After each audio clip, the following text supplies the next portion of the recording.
When people told themselves their past with stories, explained their present with stories, foretold the future with stories, the best place by the fire was kept for the storyteller.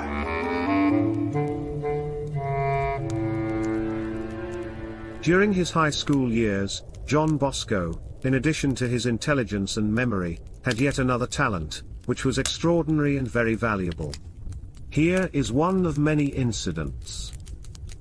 One night John dreamed that his teacher had given a monthly test to determine class rank and that he was taking this test. The moment he awoke, he jumped out of bed and wrote out the test, which was a Latin passage, and began translating it with the assistance of a priest who was a friend of his. Believe it or not, that very morning the teacher did give a test, and it was the same Latin passage John had dreamed about. Thus quite quickly and without needing a dictionary, he translated it as he had done after waking from his dream. Of course the result was excellent. When the teacher questioned him, he candidly told him what had happened, to the teacher's amazement. On another occasion, John handed in his test so quickly that the teacher seriously doubted that the boy could have managed all its grammatical problems in such a short time. So he went over John's test very carefully. The teacher had prepared the test only the night before. It had turned out rather lengthy and therefore the teacher had dictated only half of it. Yet in John's composition book the test was written out in its entirety, to the last word. How could it be explained? John could not have copied it overnight, nor could he possibly have broken into the teacher's house, which was a considerable distance from where John lived. What then? He confessed. I dreamed it. It was for this reason that his schoolmates nicknamed him, the Dreamer, the dream of the Shepherdess. John Bosco was ordained on June 5, 1841. The sacred ministry was the ideal of his whole life. The long-desired goal had finally been attained. He was 26 years old. He spent the first few months of his priesthood in his native Castelnuovo with his beloved pastor, Father Cinzano. About those months, we read the following in his memoirs. In that year, 1841, since my pastor was without an assistant, I served as one for 5 months. I found great pleasure in this work. I preached every Sunday, visited the sick and administered the sacraments, but I did not hear confessions as I was not yet authorized to do so. I conducted funeral services, kept the parish records in order and issued certificates as required. But my greatest delight was teaching catechism to the children, passing the time with them and talking to them.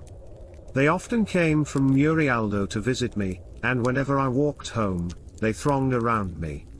Also in Castelnuovo the youngsters began to make friends with me and seek my company. Whenever I left the rectory, I was escorted by a crowd of boys, who followed me wherever I went. Don Bosco had 3 offers of appointment with generous stipends. In order to understand God's will, he went to Turin to seek the advice of Father, now Saint, Joseph Cafasso, his spiritual guide, who was a lecturer at the Convito Ecclesiastico, an institution for the training of young priests in pastoral life. Father Cafasso advised him to enroll at the Convito Ecclesiastico. It was from there that Don Bosco began his Sunday catechism for poor children on December 8, 1841. For several years it was a wandering oratory. Nobody wanted to be disturbed by the shouts of hundreds of boys at play. So Don Bosco and his boys had to change location several times. But a wonderful dream disclosing future events came to him and comforted him.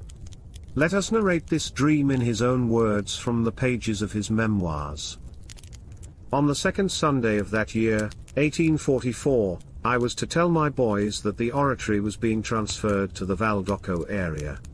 I was, however, truly worried because I was uncertain about the exact location, the means and the people to help me.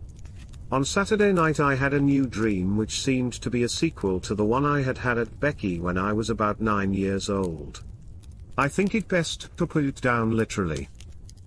I dreamed that I was in the midst of a multitude of wolves, goats, kids, lambs, sheep, rams, dogs and birds. The whole menagerie raised an uproar, a bedlam or better, a racket that would have frightened even the bravest man. I wanted to run away. When a lady dressed as a shepherdess beckoned me to follow her and accompany the strange flock she was leading. We wandered aimlessly, making 3 stops along the way, at each of which many of those animals changed into lambs, so that the number of lambs continually increased.